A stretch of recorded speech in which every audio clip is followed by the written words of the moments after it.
Welcome to Robert Kiyosaki's The Business of the 21st Century. Robert Kiyosaki is recognized internationally as one of today's leading financial experts. The author of the best-selling Rich Dad, Poor Dad, his books have been translated into 51 languages in 109 countries and sold more than 28 million copies worldwide. Robert has spent his life educating people on how to attain financial freedom. Now, through this special video presentation, he explains why network marketing is indeed the business of the 21st century, and how you can take advantage of its opportunities to create the life you desire. Hello, I'm Robert Kiyosaki. I'm the author of this book, Rich Dad, Poor Dad. I want to welcome you to the business of the 21st century. So Rich Dad, Poor Dad is a very simple story of my two dads. My real dad was the head of education for the state of Hawaii. Great guy, PhD, like I said, head of education, smart guy, but he also ran for lieutenant governor of the state of Hawaii as a Republican.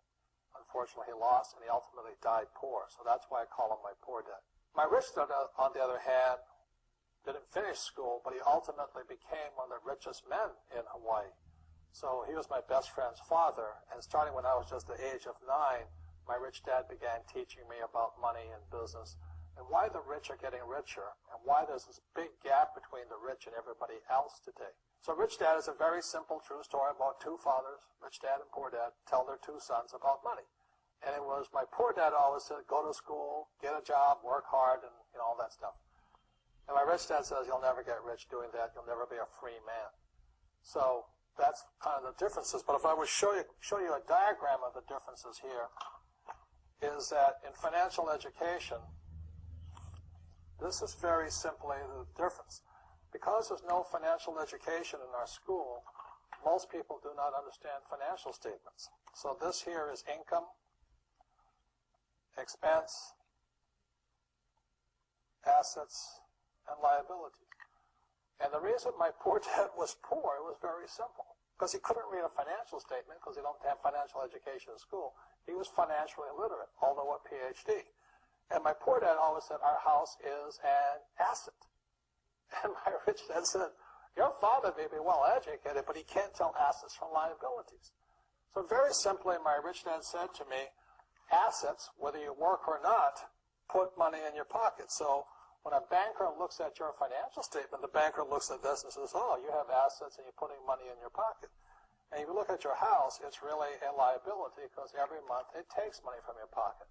Now, I can hear people say, well, it's, I don't have any debt on it, but still every month you have insurance, you have upkeep and expenses to it. So very simply, the reason I'm a rich man today was I knew the difference between assets and liabilities. And I get richer and richer because every year I add more assets to my balance sheet here. Now, one of the problems with this area, as you know, it takes capital. In other words, it takes a lot of money to buy some of these apartment buildings, to build a business and things like this. But there is a way. There is a way to do it with very little capital, and that's what I'm here to talk to you about. It's about a business for the 21st century. As an entrepreneur, I have built many businesses from scratch, and as some of you know, a lot of them crashed also. Statistics show that most new businesses fail within the first 5 years, 90% in fact. And of the 10% that survive, the remaining 10% crash in the second 5 years. So in other words, most are gone in 10 years. So I've looked at many different models, and one that stands out for me is network marketing. And the reason for that, it takes very little upfront cash. There's low overhead.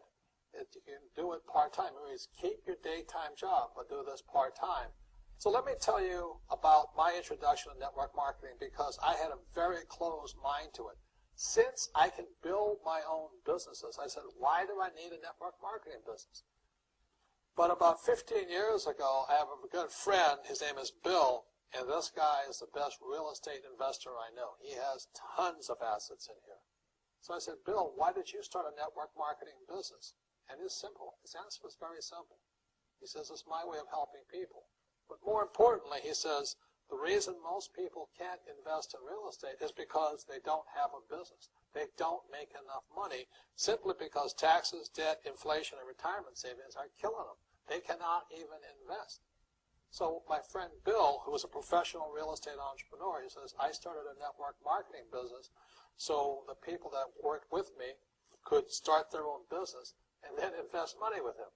So with that, I realized then that network marketing wasn't about making money, but it was about helping people to help other people make money so they become financially free. So the beauty of network marketing, I said, like it's very low entry point, doesn't take much money, you can do it part-time.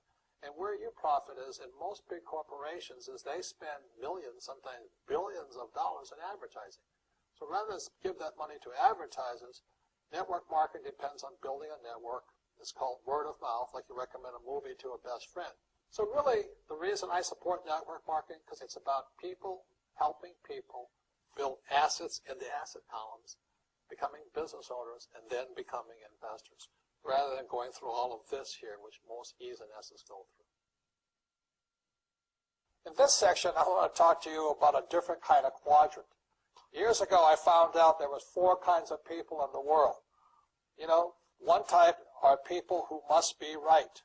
These people know all the right answers. They went to school, they know everything. You can't tell them anything. This is not a good business for them because their minds are too set. Another kind of person is a person who must be comfortable. You know, the house could be on fire, but they're still watching TV, eating a hot dog, watching what's going on in the world. These people are toast because the world economy is not coming back. The world economy has moved on. And people who need to be comfortable will probably be left behind. So the people who need to be comfortable, you probably shouldn't talk to them because you only make them uncomfortable. And they're probably not going to make the move because number one priority is being comfortable. Another kind of person is a person who must be liked. You know, they want to please everybody. This is probably not the business for them either, you know, because they want somebody else's approval. They want to be the good little boy or girl saying, I did the right thing, didn't I? You like me, don't you? And so they'll probably not be successful in the 21st century because they'll probably want to be liked by people who have to be right. And people want to be comfortable. All right, then be comfortable. All right, you're very right. You know, that's part of being liked. But the business for the people of the 21st century are people who must win. And that's where I am at. One of the best things I was taught in the Marine Corps and at military school is not how many times you get knocked down, it's how many times you stand up. When somebody knocks you back, what do? Oh, you hurt my feelings? You'll probably not be successful. The world will probably pass you by. Because as I said, the world economy is moved on. It's not coming back. So winners will win, but winning takes sacrifice. Success takes sacrifice. And these are the people who will do best in business of the 21st century. So when you're talking to people, you know, about this business, you have to look at them and ask yourself, is this person really just going to be liked and they'll tell you what you want to hear? Or they're going to argue with you because they know all the right answers, or they're going to get very upset with you for disturbing them. So what you're looking for in the network marketing business are people who want to win. People who know the economy has moved on. You'll find every race, gender, age, and background in network marketing. But what they really want to do is they want to win. It really is a true playing field in the world, but not for these people. These people were left behind. Network marketing is for people who want to win because network marketing is a business model of the future. If you want the government to take care of you, then just keep doing what you want to do. It is possible for everyone to win, but the problem is you've got to commit to it. You've got to say, this is what I'm going to do. I'm going to dedicate 5 years of my life. Well, look at the leaders and say, those are the people I want to be like. Those are the kinds of people I want to hang out with. That's what you got to say to yourself. And I want to help other people do what I want to do and win in life. And that's why I support network marketing, because it really is the business for the 21st century.